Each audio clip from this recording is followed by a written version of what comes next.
Good morning, students. Today we are going to read the lesson Ranga's Marriage, written by Masti Venkatesh Iyengar.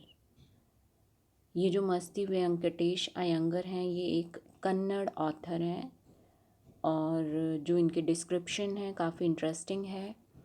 किस तरह से उन्होंने रंगा के करेक्टर को इसमें प्रेजेंट किया है वो हम इस स्टोरी में रीड करेंगे। So let's begin the story. Before starting the story, some introduction is there. Ranga, the accountant's son, is one of the rare breed among the village folk who has been to the city to pursue his studies. रंगा जो एक accountant का बेटा है और उन कम लोगों में से है, रेयर ब्रीड, मतलब कम लोग जो होते हैं उन्हें बोलते हैं रेयर ब्रीड, कि विलेज के गांव के उन कम लोगों में से हैं जो शहर जाते हैं पढ़ने के लिए. When he returns to his village from the city of Bangalore, जब वो वापस आता है अपने गांव बेंगलोर शहर से, the crowds mill around his house to see whether he has changed or not. तो भीड़ जो है उसके घर के बाहर इकट्ठा हो जाती है. मिल अराउंड मीन्स बहुत सारी भीड़ इकट्ठा होना, कि ये देखने के लिए कि क्या वो बदला है या नहीं. His ideas about marriage are now quite different, और आर दे, मतलब उसके जो आइडियाज़ हैं, उसके जो विचार हैं शादी को लेकर, क्या वो मतलब अलग हैं. तो वो सब हम इस स्टोरी में रीड करेंगे. So let's begin. When you see this title, some of you may ask Ranga's marriage. जब आप ये टाइटल देखेंगे तो आप में से कुछ मुझसे पूछेंगे रंगा की शादी. Why not रंगनाथा विवाह और रंगनाथा विजया? रंगनाथ का विवाह या रंगनाथ की विजया क्यों नहीं? Well, yes, हाँ ठीक है. I know I could have used some other mouth-filling one like Jagannath Vijaya और गिरिजा कल्याणा. मैं जानता हूँ कि मैं कुछ और आकर्षक टाइटल्स यानी शीर्षक भी रख सकता था, जैसे जगन्नाथ विजया, गिरिजा कल्याणा. But then this is not about Jagannath's victory और गिरिजा's wedding. पर तब ये बात होती जगन्नाथ की विजय की या गिरिजा की शादी की. It's about our own Ranga's marriage, जबकि यहाँ बात हो रही है हमारे अपने रंगा की शादी की. And hence no fancy title, इसलिए कोई और काल्पनिक शीर्षक नहीं. Hosahalli is our village, Hosahalli जो है वो हमारा गांव है. ये इम्पॉर्टेंट भी है, आप इसे लर्न कीजिएगा इस लाइन को. ये क्वेश्चन आ जाता है कि what was the name of the village of Ranga, then you will say Hosahalli. You must have heard of it. No, आपने इसके बारे में सुना ही होगा. नहीं. व्हाट अ पिटी, कितनी बुरी बात है. But it is not your fault, पर ये आपकी गलती नहीं है. There is no mention of it in any geography book, क्योंकि इसके बारे में किसी भी जोग्राफी यानी भूगोल की किताब में नहीं लिखा है. दो sahibs in England writing in English probably do not know that such a place exist. वो सब साहब जो इंग्लैंड में रहते हैं और जो इंग्लिश में लिखते हैं, शायद वो नहीं जानते कि ऐसा भी कोई गांव है या ऐसी भी कोई जगह है. And so make no mention of it, और इसलिए उन्होंने इसके बारे में नहीं बताया. मेंशन होता है बताना, प्रोबेबली होता है शायद. Our own people to forget about it, हमारे खुद के लोग भी इसके बारे में बताना भूल गए. You know how it is, क्या तुम जानते हो ये कैसा है. They are like a flock of sheep, flock of sheep होता है भेड़ों का झुंड, कि तुम जानते हो कि वो सब भेड़ों के झुंड की तरह हैं. One sheep walks into a pit, the rest blindly follow it. एक शीप जो है, भेड़ जो है, वो गड्ढे में गिरता है तो उसके पीछे पीछे बाकी भी अंधाधुंध उस गड्ढे में गिरते हैं.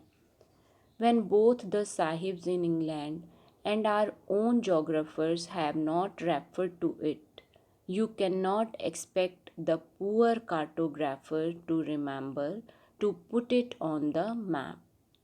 जब दोनों ही साहिब जो इंग्लैंड में रहते हैं और हमारे अपने भूगोल विज्ञानी जोग्राफर्स, उन्होंने ही इसके बारे में नहीं बताया, तो आप कैसे उम्मीद लगा सकते हैं. एक्सपेक्ट होता है किसी से उम्मीद लगाना, कि जो बेचारा कार्टोग्राफर होता है जो नक्शे बनाता है, कि बेचारा नक्शे बनाने वाला याद रखता कि उसको मैप में डालना है. क्या आप कर सकते हैं ऐसा. And so there is not even the shadow of our village on any map. और इसीलिए किसी भी नक्शे में हमारे गांव की छाया तक भी नहीं है, मतलब उसका नाम बिल्कुल भी नहीं है. Sorry, I started somewhere and then went off in another direction. माफ़ी चाहूँगा कि मैंने शुरुआत किसी और बात से की थी और मैं चला गया किसी और दिशा में. If the state of Mysore is to Bharatavarsha, जिस तरह से मैसूर जो है वो भारतवर्ष की शान है, वॉट द स्वीट करिगा दाबू इज़ टू अ फेस्टिव मील, उसी तरह जो मिठाई है करिगा दाबू, वो त्यौहार की मिठाई है, मतलब त्यौहार की जान है, त्यौहार के खाने की. और करिगा दाबू होती है एक तली हुई मिठाई जिसमें नारियल और चीनी से बनाई जाती है ये. Then Hosahalli is to Mysore state what the feeling is to the karigadabu. और उसी तरह से होशाहल्ली जो है वो मैसूर स्टेट का, मतलब मैसूर राज्य की जान है, जिस तरह से करिगा दाबू में उसकी फिलिंग भरी जाती है. फिलिंग मीन्स कि उसके अंदर कुछ मटेरियल डाला जाता है, जैसे काजू बादाम या कुछ और तरह की चीज़ें. What I have said is absolutely true, believe me. मैंने जो कुछ भी यहाँ कहा है वो बिल्कुल सच है, मेरा विश्वास कीजिए. I will not object to your questioning it, but I'll stick to my opinion. मैं आपके प्रश्नों पर कोई ऑब्जेक्ट, मतलब कोई आपत्ति नहीं उठाऊंगा, पर मैं अपने विचारों पर कायम रहूँगा. स्टिक टू, ओपिनियन होता है विचार और स्टिक टू होता है कायम रहना. I am not the only one who speaks glowingly of Hoshahalli. सिर्फ मैं अकेला नहीं हूँ जो होशाहल्ली के बारे में इतनी बढ़ा चढ़ा कर या इतने ज़ोर शोर से बोल रहा हूँ. ग्लोइंगली होता है कि खूब अच्छे से बोलना किसी के बारे में. We have a doctor in our place. हमारे यहाँ एक डॉक्टर है. हिज नेम इज़ गुंड भट्टा, और उनका नाम गुंड भट्टा है. ही एग्रीज विद मी, और वो मुझसे सहमत हैं. He has been to quite a few places. वो उन्होंने, मतलब वो कुछ जगहों की यात्रा की हुई है या वो कई जगहों पर गए हुए हैं. No not England. नहीं नहीं, इंग्लैंड नहीं. If anyone asks him whether he has been there, अगर कोई उनसे पूछता है कि क्या आप कभी वहाँ गए हैं, ही सेज, तो वो कहते हैं नो अन्या, नहीं अन्या. अन्या होता है जब हम किसी से रिस्पेक्टफुली बात करते हैं, किसी को आदर देते हुए बात करते हैं कन्नड़ में, तो अन्या बोलते हैं. I have left that to you, मैंने वो आप पर छोड़ दिया है. Running around like a flea pestered dog. Flea pestered होता है मतलब जब डॉग के अंदर पिस्सू पड़ जाते हैं, टिक्स पड़ जाती हैं, तो वो क्या होता है, चारों तरफ घूमने लगता है, एक जगह आराम से बैठ नहीं पाता है, परेशान होता है. तो वो यही कह रहा है कि एक उस पिस्सू वाले कुत्ते की तरह घूमना नहीं है. It's is not for me, मैं ऐसा नहीं करता हूँ. I have seen a few places in my time दो, हालांकि मैंने कुछ जगह ज़रूर देखी हैं अपने समय में. As a matter of fact he has seen many, जबकि सच बात ये है as a matter of fact कि उसने बहुत सारी कई जगह देखी हुई हैं. We have some mango trees in our village, हमारे गांव में कुछ आम के पेड़ हैं। कम विजिट अस, यहाँ आओ और यात्रा करो। And I will give you a raw mango from one of them, और मैं आपको उनमें से एक कच्चा आम दूंगा। डू नॉट ईट इट, इसे खाना मत। जस्ट टेक अ बाइट, सिर्फ एक टुकड़ा लेना। The soreness is sure to go straight to your brahmarandhra, कि ब्रह्मरंधारा एक ऐसी जगह होती है, कन्नड़ में बोलते हैं इसको, जो छोटे बेबी के हेड में एक सॉफ्ट पार्ट होता है, उसको बोलते हैं ब्रह्मरंधारा। तो वो कहते हैं कि उसका जो खट्टापन है, उसकी जो फीलिंग आएगी, जो आप महसूस करेंगे, वो सीधे वहीं जाकर महसूस करेंगे। I was took one such fruit home and a chutney was made out of it. एक बार मैं ऐसा ही फल अपने घर ले गया था और उसकी मैंने चटनी बनाई थी। All of us ate it, और हम सब ने वो चटनी खाई। The cough we suffered from after that, और उसके बाद हम सबको खांसी हो गई। It was when I went for the cough medicine, और तब मुझे खांसी की दवाई लानी पड़ी। That the doctor told me about the special quality of the fruit, और तब डॉक्टर ने मुझे उस फल की क्वालिटी के बारे में बताया, इस गुण के बारे में बताया। Just as the mango is special, so is everything else around our village. जिस तरह से आम जो है एक ख़ास फल है, उसी तरह से हमारे गांव की हर चीज़ खास है। We have a creeper growing in the ever so fine water of the village pond. हमारे गांव में जो तालाब है, जिसका पानी एकदम साफ़ है, उसमें कई तरह की बेल उगी हुई हैं। Its flower are a feast to behold, उसके जो फूल हैं वो मतलब एक तरह से दावत देते हैं, बुलाते हैं अपनी ओर। Get two leaves from the creeper when you go to the pond for your bath, जब भी आप नहाने के लिए जाएं तालाब पर, तो उस बेल से 2 पत्ते ले लीजिए। And you will not have to worry about not having leaves on which to serve the afternoon meal. तो वो कहता है कि फिर आपकी ये चिंता भी ख़त्म हो जाएगी कि भाई आपके पास पत्ते नहीं हैं दोपहर का भोजन खाने के लिए, क्योंकि गांव में पत्ते पर जो है खाना परोसा जाता था पहले टाइम में। यू विल से आई एम रैम्बलिंग, आप कहेंगे कि मैं घूम रहा हूँ। रैम्बलिंग होता है घूमना एक जगह से दूसरी जगह। It is always like that when the subject of our village comes up, हमेशा ऐसा ही होता है जब भी बात होती है हमारे गांव की। बट इनफ, पर अब बहुत हुआ।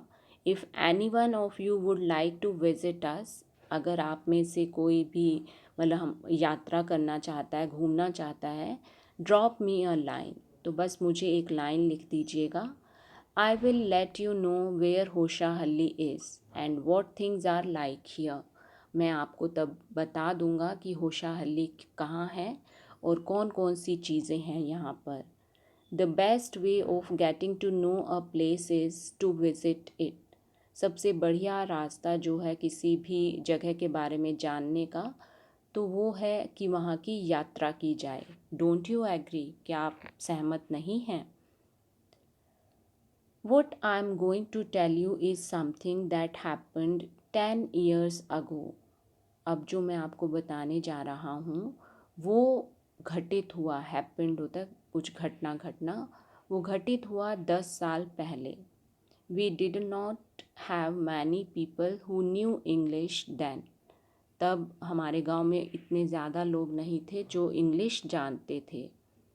Our village accountant was the first one who had enough courage to send his son to Bangalore to study. जो हमारे गांव का अकाउंटेंट था, वो ही पहला एक इंसान था जिसने हिम्मत दिखाई अपने बेटे को बेंगलोर पढ़ने के लिए भेजने की। इट इज़ डिफरेंट नाउ, अब सब कुछ अलग है। There are many who know English, अब जो है काफ़ी लोग हैं, कई लोग हैं जो इंग्लिश जानते हैं। During the holidays you come across them on every street talking in English, छुट्टियों के दिनों में आपको वो मिल जाएंगे गलियों में बात करते हुए इंग्लिश में। Those days we did not speak in English, उन दिनों में हम इंग्लिश में बात नहीं करते थे।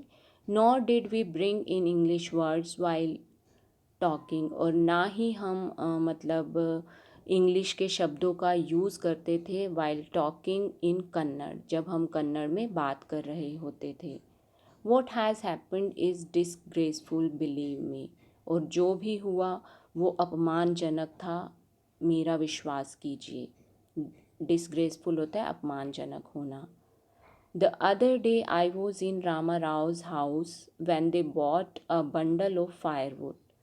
मैं रामा राव के घर पर था जब वहाँ पर मतलब वो एक बंडल यानी गट्ठर लेकर आए। फायरवुड होता है जो लकड़ी खाना बनाने के काम आती है, उसको लेकर आए। रामा राव सन केम आउट टू पे फॉर इट, रामा राव का बेटा आया उसके पैसे देने के लिए। He asked the women how much should I give you, उसने औरत से पूछा कि आपको मैं कितने पैसे दूं। 4 पीस, शी सेड, उसने कहा 4 पैसे। The boy told her he didn't have any change, तब उस लड़के ने बोला कि उसके पास चेंज यानी खुले पैसे नहीं हैं। And asked her to come the next morning, और उसे कहा कि आप कल सुबह आ जाना। The poor women did not understand the English word change and went away muttering to her self, बेचारी वो गरीब औरत समझ नहीं पाई इंग्लिश वर्ड चेंज का मीनिंग, मतलब जो उसने खुले पैसे वर्ड यूज़ किया था इंग्लिश में चेंज, तो वो उसे समझ नहीं आया और वो बुड़बुड़ाते हुए खुद से ही बात करते हुए चली गई। मटरिंग होता है खुद से बड़बड़ाना, खुद से बात करना। I too did not know, और मैं भी नहीं जानता था। Later when I went to Ranga's house and asked him I understood what it meant, और जब बाद में मैं रंगा के घर गया मैंने उससे पूछा, तब मुझे समझ में आया कि इसका मतलब क्या था। That's all for today students. Let's do some words meaning. The first word is fault, गलती। देन ज्योग्राफी, भूगोल। Then comes flock of sheep, means भेड़ों का झुंड। blindly, अंधाधुंध। geographers, भूगोल विज्ञानी। then cartographer, cartographer means नक्शा बनाने वाले।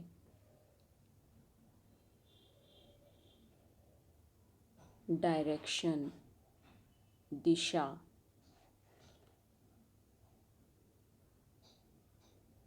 फेस्टिव, त्योहार।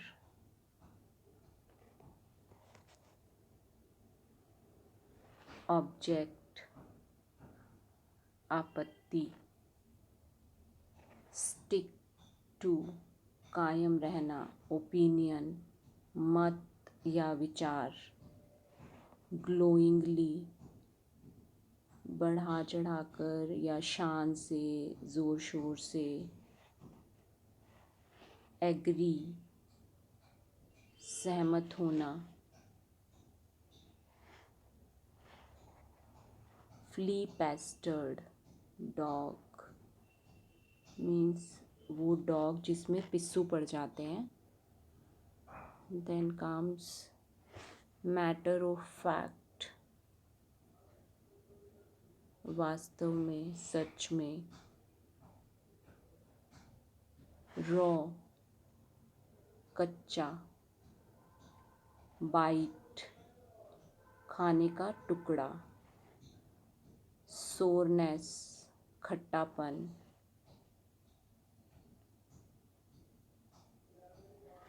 कफ, खांसी। देन कम्स क्रीपर, बेल, पॉन्ड, तालाब। फीस्ट, दावत।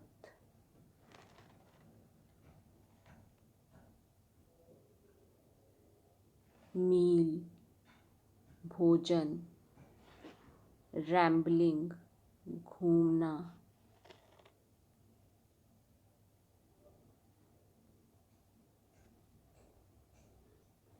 then comes courage, disgraceful।